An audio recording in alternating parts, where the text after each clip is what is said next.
नमस्कार, मेरा नाम आलोक है। आप लाइव स्टीज देख रहे हैं हमारे विशेष कार्यक्रम सुबह की चाय में। आपका बहुत स्वागत है। आज तारीख है 24 नवंबर, रविवार का दिन है, छुट्टी का दिन है। आपका दिन सुखमय बीते, अच्छा बीते, इसकी हम कामना भी करते हैं। हम खबरों के सिलसिले को शुरू करते हैं। हमारे साथ बिहार के वरिष्ठ पत्रकार रवि उपाध्याय जी हैं। हम बात करेंगे, देखिए, बिहार में उपचुनाव हुए, नतीजे क्या निकल के आए आपके सामने हैं। महाराष्ट्र में भी एनडीए की जीत हुई, बिहार में भी एनडीए की जीत हो गई चारों ही सीट पर। इसके अलावा झारखंड में महागठबंधन की सरकार बन गई, ये बात आप जानते होंगे। लेकिन आज लालू प्रसाद यादव और तेजस्वी यादव भी अपनी बातें रखेंगे। लालू प्रसाद यादव भी पहली बार मीडिया के सामने आएंगे, क्योंकि झारखंड में जीत हुई है। झारखंड में आरजेडी 4 सीट जीतने में कामयाब हुई है, वहां महागठबंधन की सरकार बनी है। लेकिन बिहार में चारों की चारों सीट पर एनडीए का कब्जा हुआ। महागठबंधन की जो सिटिंग सीट थी वो भी उन्होंने गवा दी। इस पर हम आते हैं, पूरी बात बताएंगे क्या तेजस्वी यादव लालू प्रसाद करने जा रहे हैं। अब से कुछ देर में ही करने जा रहे हैं, बड़ी बात रखेंगे आपके सामने, पब्लिक के सामने क्या कहेंगे देखना होगा। इसके अलावा देखिए, 4 सीटों पर जो चुनाव हुए उनके नतीजों ने काफी हैरान किया है। सभी जाति समीकरण ध्वस्त हुए बिहार में, और महागठबंधन की हार हुई, एनडीए की जीत हुई, ये आपने देखा है। नीतीश कुमार के साथ तमाम जितने एनडीए के नेता हैं उन्होंने मिलकर उन्हें बधाई दी है, गर्मजोशी से बधाई दी है। फूल, गुलदस्ते, मिठाई हर तरफ खिलाए गए। होली मनी, दिवाली मनी, सब मने।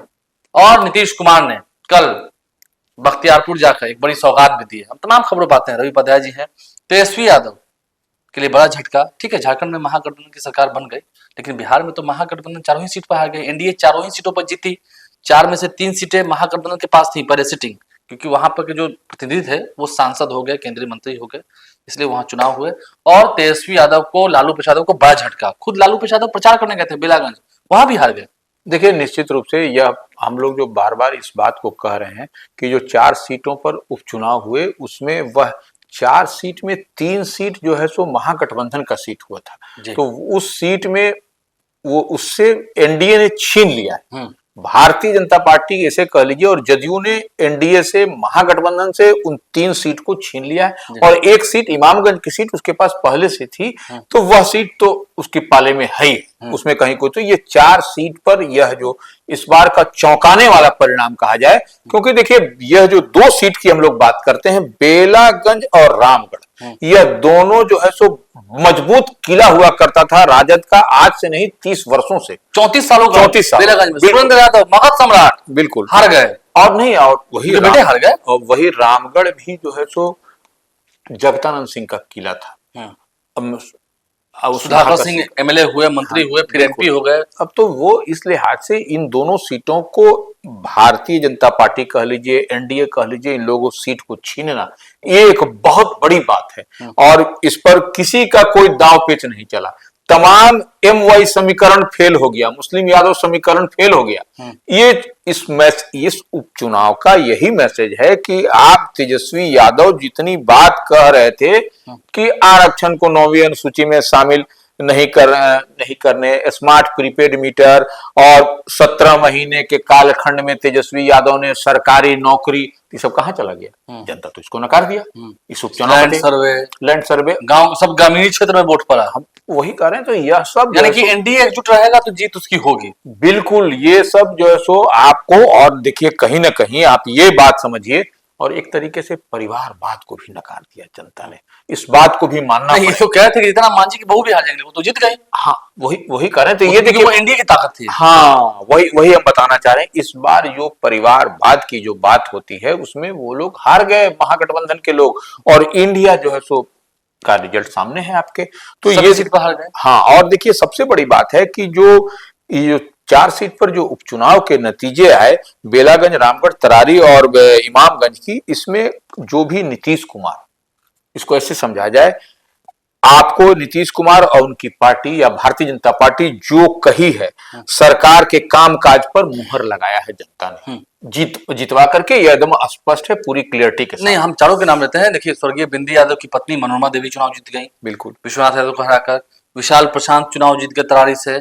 दीपा मांझी चुनाव जीत गई, और तो और अशोक सिंह भी इस बार फिर चुनाव जीत गए, बिल्कुल, फिर से विधायक हो गए। ये चारों विधायक हो गए हैं, और कल से बिहार विधानमंडल का सत्र है सर, शीतकालीन सत्र है। ये चारों शपथ भी लेंगे, चारों शपथ लेंगे, और फिर से विधानसभा का आप देखिएगा, इन लोगों के शपथ लेने के साथ ही टैली जो है वह आपको भारतीय जनता पार्टी का, जदयू का और जो है सो हम का फिर 4 हो जाएगा। फिर 4 हो जाएगा। तो ये टैली आपको बदलता हुआ दिखाई पड़ेगा। लार्जेस्ट पार्टी नहीं रहेगी। हाँ, अब तो सवाल है कि भारतीय जनता पार्टी अब जो सो आ गई, तो अब तो लार्जेस्ट पार्टी, अब वो सारा टैली बदलता हुआ आपको विधानसभा में जो गणित है वो आपको बदलता हुआ दिखाई पड़ेगा, सिटिंग अरेंजमेंट बदला हुआ दिखाई पड़ेगा, सब कुछ आपको बदला हुआ दिखाई पड़ेगा। इतनी बात तय मान के चलिए। एनडीए की प्रचंड जीत हुई है, महाराष्ट्र में भी उनकी सरकार बन गई। हाँ, झारखंड में महागठबंधन की सरकार बनी है, वहां 4 सीटें मिली हैं। लेकिन आज लालू प्रसाद और तेजस्वी यादव भी मुखातिब होंगे जनता से अपने आरजेडी कार्यालय में सुबह 10 बजे, यानी कि अब से कुछ देर बाद वो सुबह 10 बजे अपने आरजेडी कार्यालय पहुंचेंगे। देखिए, हम लोग का जो ये समाचार हम लोगों का लाइव सिटीज के व्यूअर समाप्त करेंगे, उसके बाद उठेंगे तो लालू प्रसाद यादव और तेजस्वी पिता पुत्र को एक साथ बीरचंद पटेल पर स्थित जो आरजेडी का कार्यालय है वहां पर दिखेंगे। वहां पर देखिए बड़ा कार्यक्रम होने जा रहा है। देखिए, सबसे बड़ी बात यह है कि यह चुनाव परिणाम 4 सीट पर आया और उसके तुरंत बाद पिता पुत्र की एक साथ सभा, और सभा भी पार्टी कार्यालय में, और उसमें बदलो बिहार कार्यकर्ता मिलन समारोह इसका नाम रखा गया है। बदलो बिहार कार्यकर्ता मिलन समारोह, इसमें वो पहुंचेंगे 2 कार्यक्रम का उद्घाटन करेंगे। हाँ, तो देखिए, लालू प्रसाद यादव पिता पुत्र ठीक हैं, लेकिन राजद के वो राष्ट्रीय अध्यक्ष हैं और तेजस्वी प्रसाद यादव नेता प्रतिपक्ष हैं। तो यह बात देखने और समझने वाली है कि अब ये लोग क्या बोलते हैं।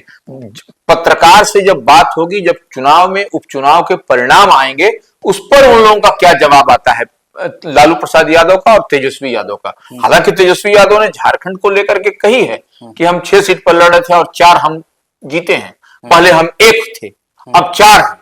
तो यह बात ठीक है, लेकिन यहां पर जो आप हार गए, आपका मेन किला है, मेन जो किला है, आप बेलागंज हार गए, रामगढ़ हार गए, और तरारी सीट भी आप हार गए। माले का सीट था महागठबंधन का, तो आप ही अच्छा। और अच्छा, यादव मुसलमान वोट में भी इनको डेंट लगा है, वही कह रहे हैं। और देखिए, यादव मुसलमान में, और सबसे बड़ी बात है अभय कुशवाहा कौन, आपको औरंगाबाद के सांसद, आरजेडी के सांसद हैं, संसदीय दल के नेता, और वही जो है सो बेलागंज में पिछली बार चुनाव भी लड़े थे जेडीयू से, याद करिए, सुरेंद्र यादव जीते थे, वो हार गए थे। इस बार वो सुरेंद्र यादव के साथ खड़े थे आरजेडी के सांसद होने के नाते, फिर भी जो है सो वहां पर चुनाव परिणाम आरजेडी के पक्ष में आया। कुशवाहा वोट, ये सब कुशवाहा वोट कहां गया, ये सबसे बड़ी बात है। यादव यही गए मुसलमान, यही तो है, वो विकास के पथ पर चल पड़े।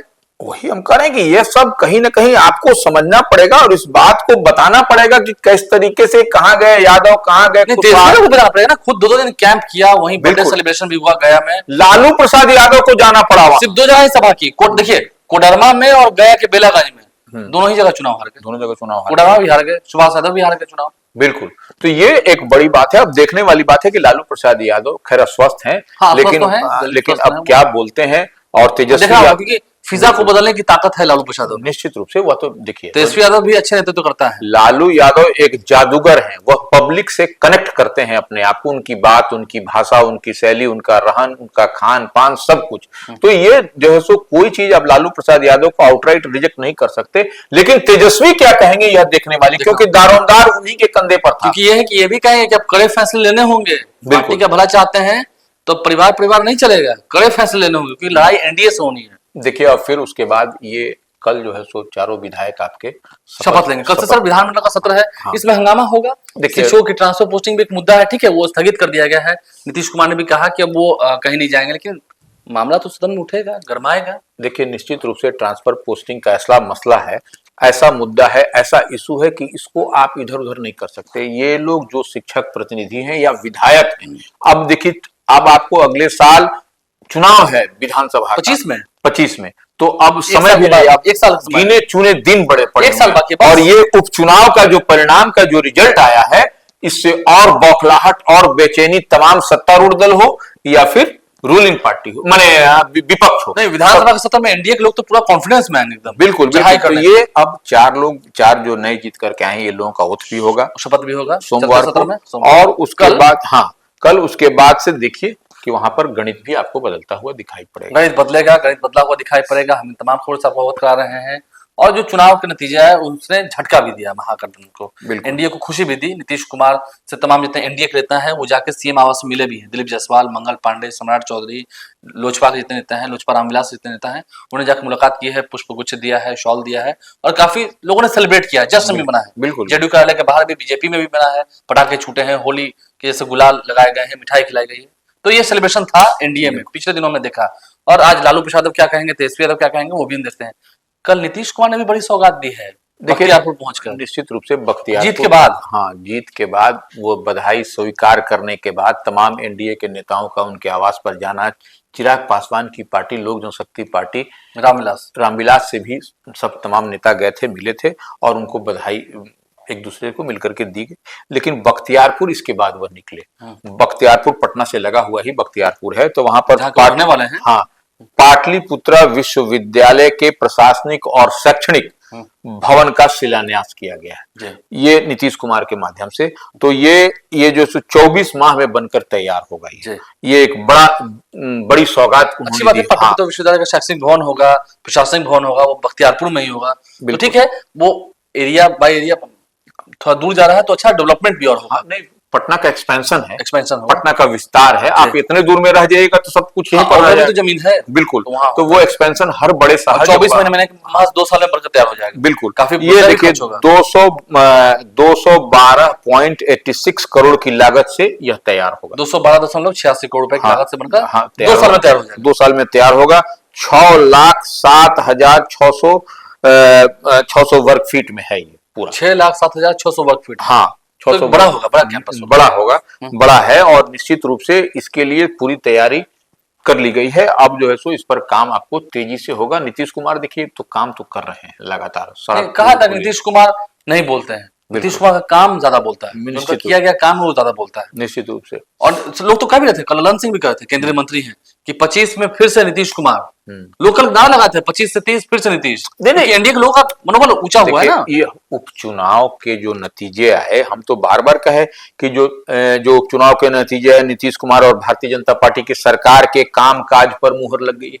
अब तो देखिए land survey, prepaid smart meter, इस सब पर इतना बवाला था कि ऐसे होगा, किशोर ने बड़ी बड़ी बात कही। हाँ, सब धुल गया। तो यह तो अब तो यह लग रहा है कि सरकार जो काम कर रही है, भारतीय जनता पार्टी जो जमीन सर्वे या स्मार्ट प्री, तो इस पर अब मुहर जनता ने लगा दिया है। जनता ने मुहर लगा दी है। बहुत शुक्रिया आपका।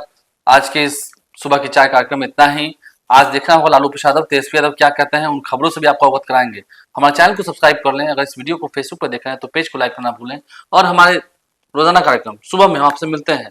आप कुशल रहें, आपका दिन अच्छा जाए, इसकी हम कामना करते हैं। और हमारे चैनल के साथ बने रहें ताकि हर छोटी बड़ी खबरों के साथ आपको अपडेट करते रहें। धन्यवाद।